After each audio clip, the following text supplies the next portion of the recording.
Sairam, dear students, in the previous class we discussed powers and functions of our parliament.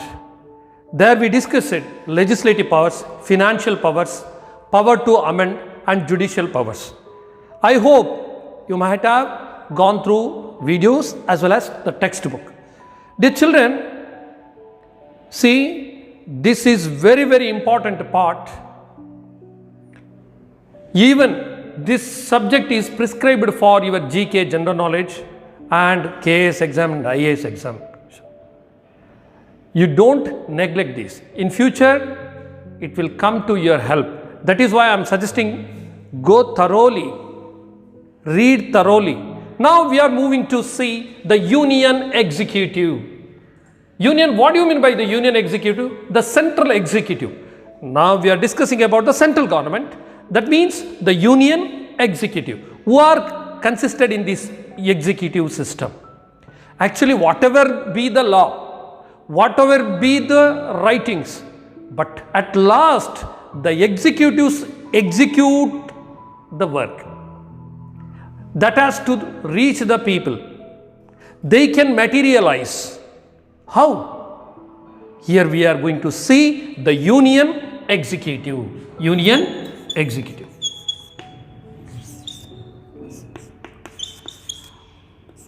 See, who are included in this union executive, my dear children? The union executive here implements the law framed by the union legislature, right? It's correct. Okay. It also implements the programs and the policies of the union government. Here, the union executive consists of president. See, who are the part of union executive means here the president. Who is the present president of India? I am asking 2020. Who is the president of India now? The current.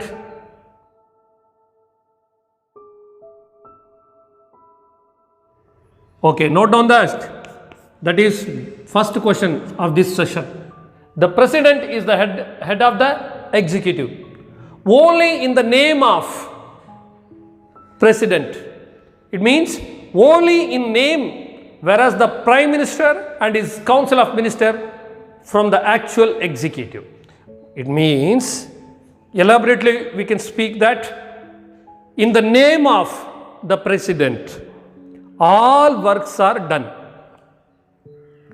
The who is the true executives are the prime minister and his council are the true executive.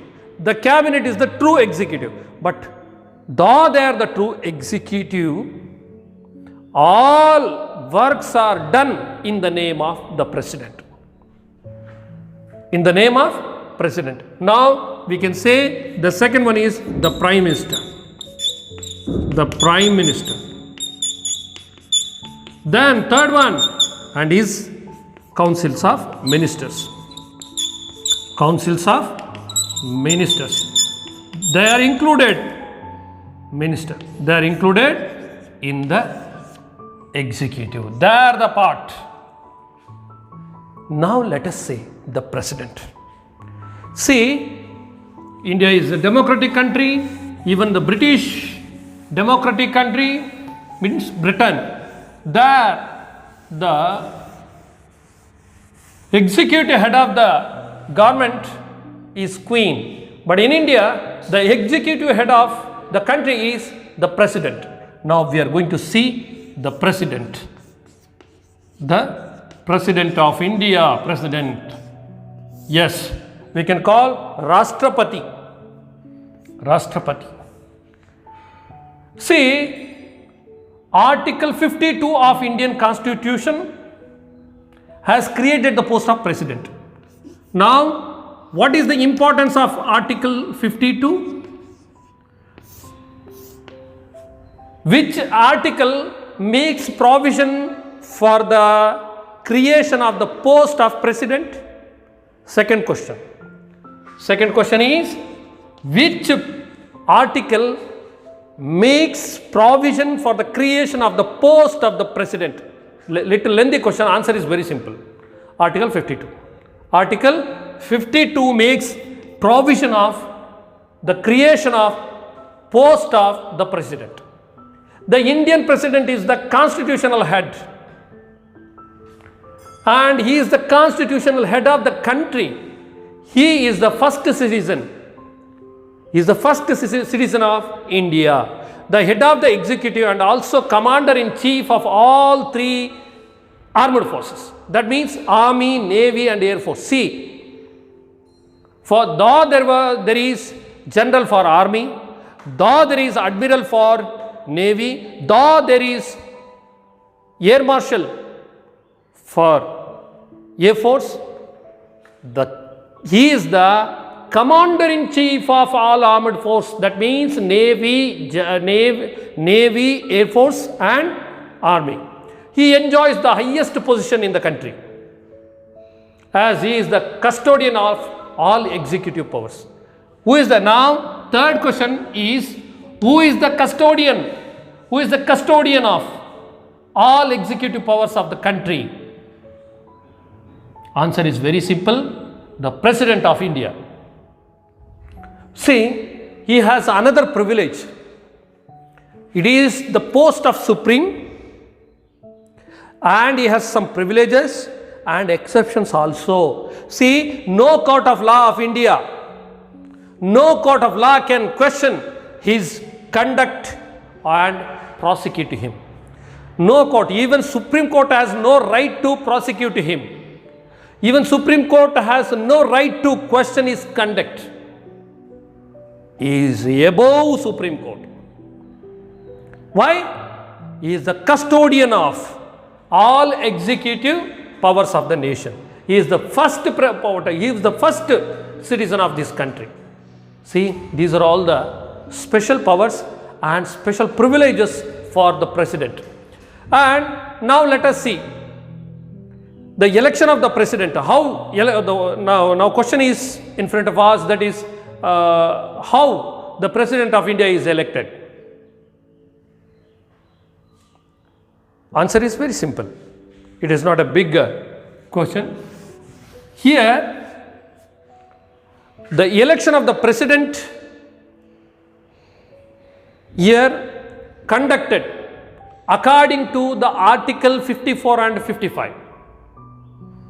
Here, the election of the president of the here clearly the Article 54 and 55 stipulates means specify how to conduct the election for the post of the president. Here the president is elected by the electoral college. See, which article clearly delineates? Article 54 and 55 clearly specifies. That means stipulates how to conduct an election for the post of the president. Here it conducts election through the electoral college. Who are the members of electoral college? Till the date you understood the college, degree college and engineering college, but what is this college mean? This electoral college. This is something new, no? Yes. Here the electoral college of the elected members of the both the house of the parliament. Here elected members of the both the house of the parliament. That means Rajya Sabha and Lok Sabha. And all elected members of legislative assemblies of all states. They are the part of electoral college. Who once again? Elected members of both the houses of parliament. First point, parliament. Then second point is elected members of legislative assemblies. Legislative members of state assemblies. State assembly. Yes. Okay. Here, how now you come to know how the president is elected. The president is elected through the electoral college. Here, the Supreme Court judge administers him the oath of office. See, while taking oath, who conduct this oath? Under the leadership of the judge of Supreme Court. It means the Supreme Court judge administers him the oath of office. His term of office is 5 years. His term of office is 5 years.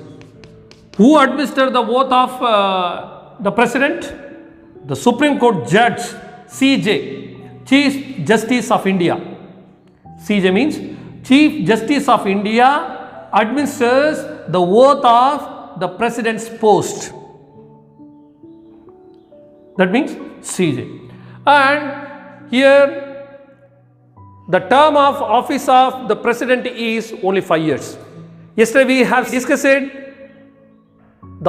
term of office of Lok Sabha is 5 years. The term of office of Rajya Sabha 6 years per member, single members. But for every second year, 1/3 of members will retire. And I asked another question, why it is called permanent house?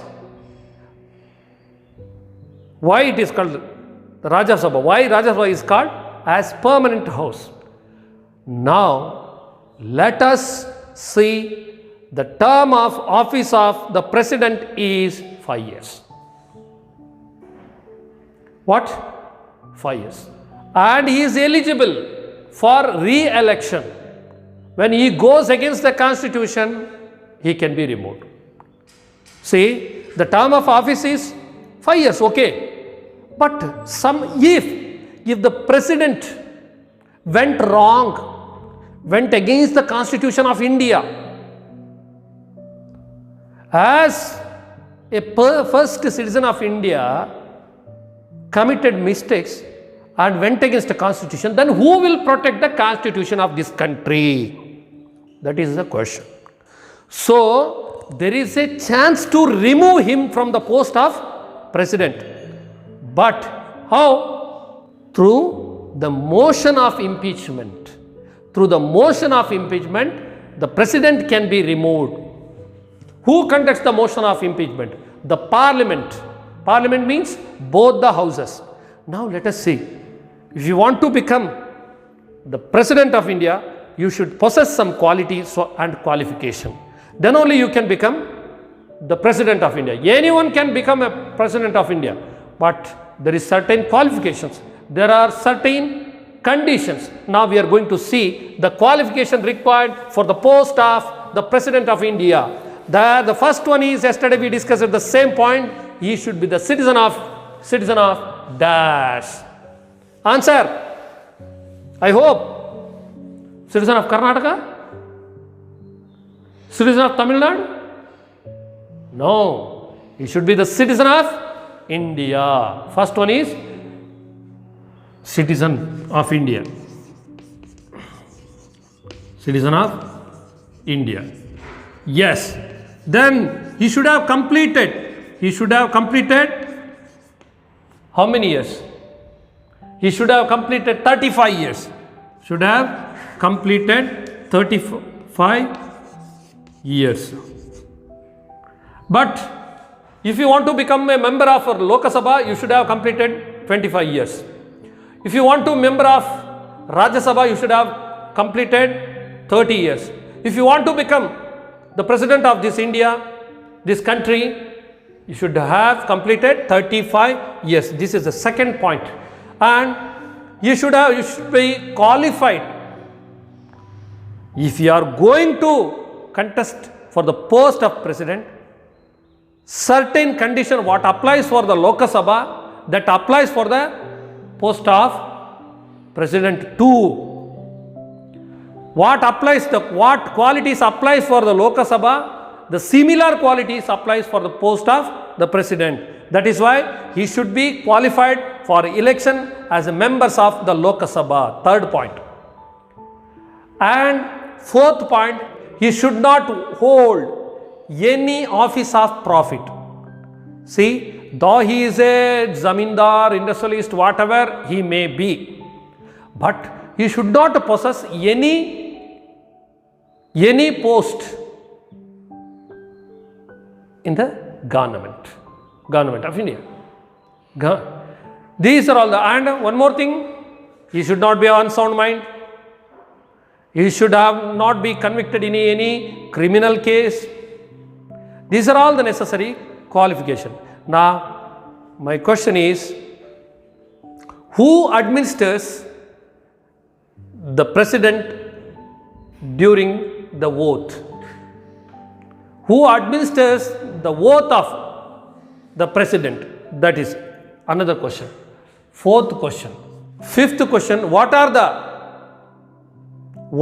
the necessary qualification to become a president of India? Fifth question. And who are the part of union executive? Once I asked in the previous class, once again, sixth question. And which article created the post of president? 7. These are all the questions for Vidyagama. Please note down them. While you sending your answers paper of FA2, don't forget to send all these answers. I won't send any questions separately on WhatsApp or via any media. You have to go through the video thoroughly. Then only you will come to know the questions which I have given for particular text. Okay, ಇದನ್ನು ನಾನು ವಿದ್ಯಾಗಮಕ್ಕಂತಲೂ ಪರಿಗಣಿಸಿದ್ದೇನೆ. ಇಲ್ಲಿ ನಿಮ್ಮ ಪಾಠದ value ಏನು ಒಂದು ರೀತಿಯಲ್ಲಿ ನೀವೆಷ್ಟು ಅರ್ಥ ಮಾಡ್ಕೊಂಡಿದ್ದೀರ ಅನ್ನೋದು ಕೇಳಲಿಕ್ಕೂ ನಾನು ಇಲ್ಲಿ ಬಳಸ್ಕೊಂಡಿದ್ದೇನೆ. ಹಾಗಾಗಿ ನೀವು ಇದರ ಬಗ್ಗೆ ಎಚ್ಚರಿಕೆಯಿಂದ ಇರಬೇಕು. Dear students, now we are going to see the powers of the president. In the previous class we discussed the powers and functions of parliament, but now we are moving to see the powers and functions of president. Powers. At first we are going to see the executive powers. All administration is carried out in the name of president. The president appoints PM. Though he is the majority party leader, finally who appoints? The president appoints the PM, and on his recommendation he appoints the other ministers. See, first one is he appoints the prime minister. On the recommendation of prime minister, other councils of ministers were elected. Other councils of ministers were elected. Yes. And the high posts like attorney general, controller and auditor general, judges of Supreme Court, judges of High Court, governors, chairman and members of the Finance Commission, Election Commission, commander in chief to the 3 armed forces, and ambassadors to different countries were appointed by the prime minister. See, controller and auditor general and judges of the High Courts and Supreme Court and commissioners for various like election commission. Then he appoints the chief of army, navy and air force, and the ambassadors to different and various countries are appointed by the president. This is the executive powers of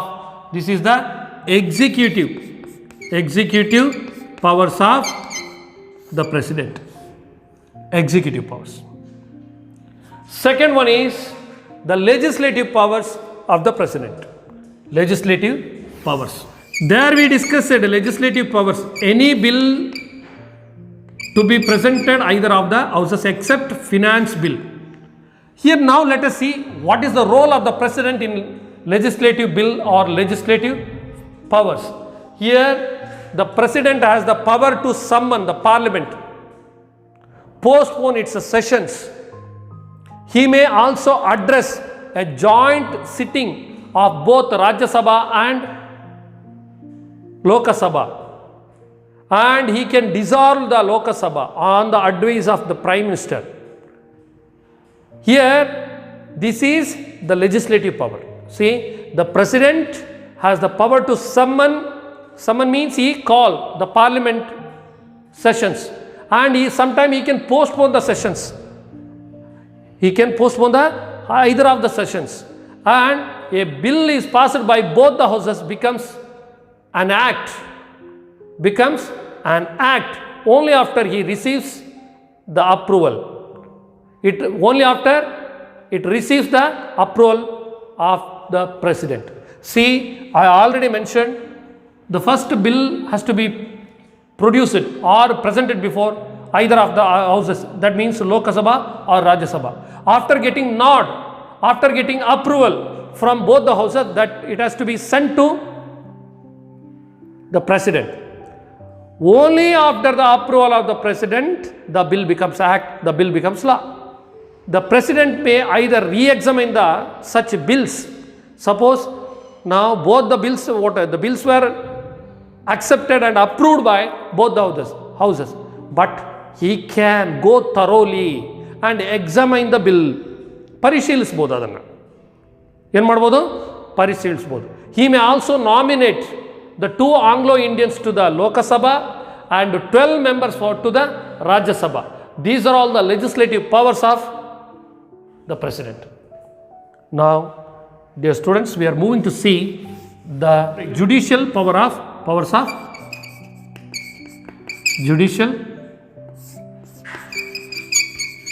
of the president of the.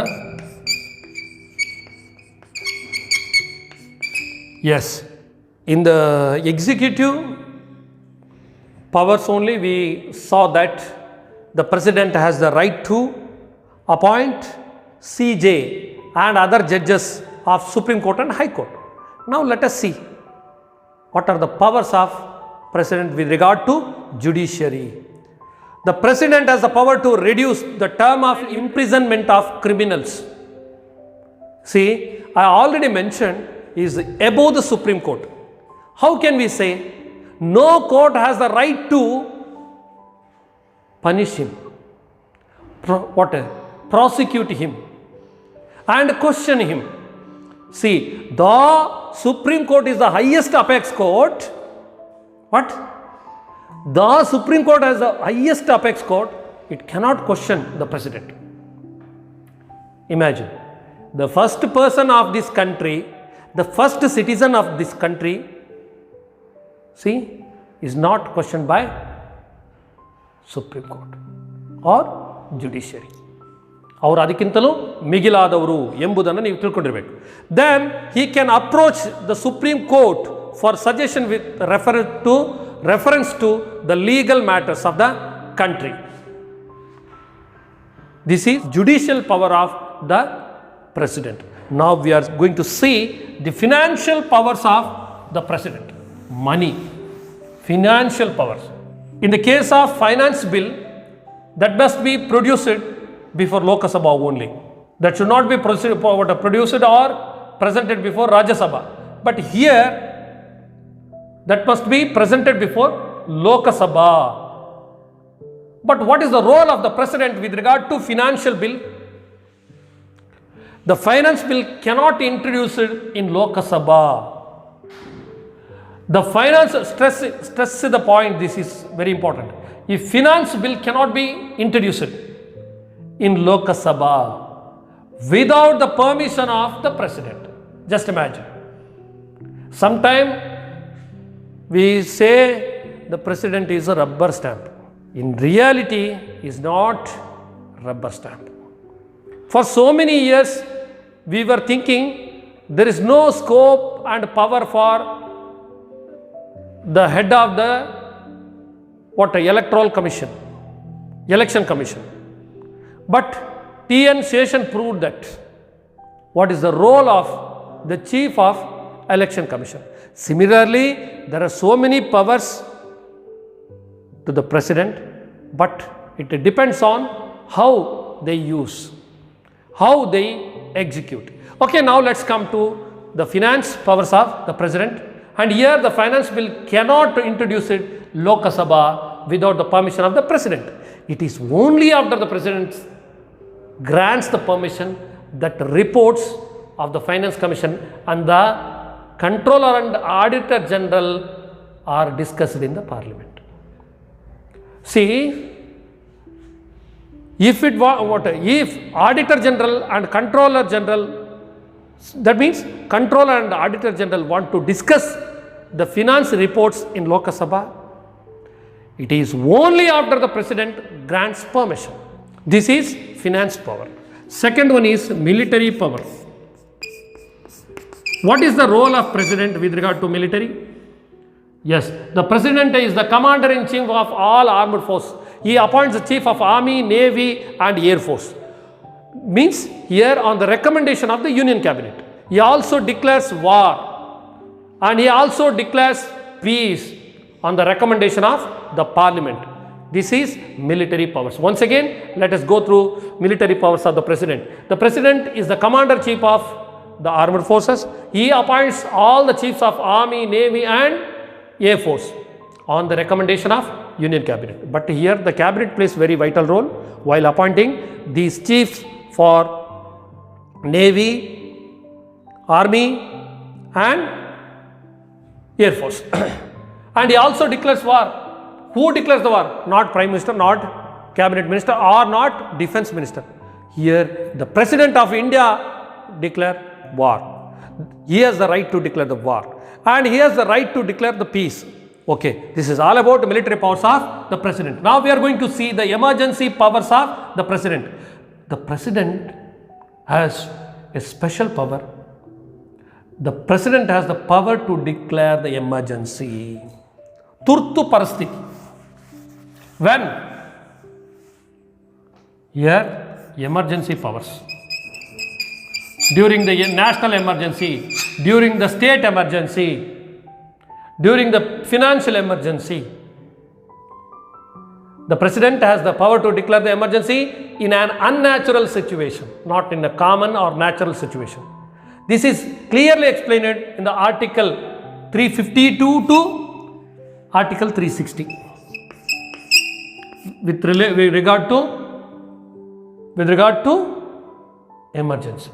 This concept is borrowed from the Government of India Act 1935. See, before independence only, Government of India Act passed. That idea we borrowed from the Government of India Act 1935. The effects of emergency on the fundamental rights and their management is borrowed from the Constitution of Germany. See, declaring emergency is not a easy thing, not an easy thing. For this, suppose a government declare emergency, almost the country stuns. It means whole activity will be stunned. So it is very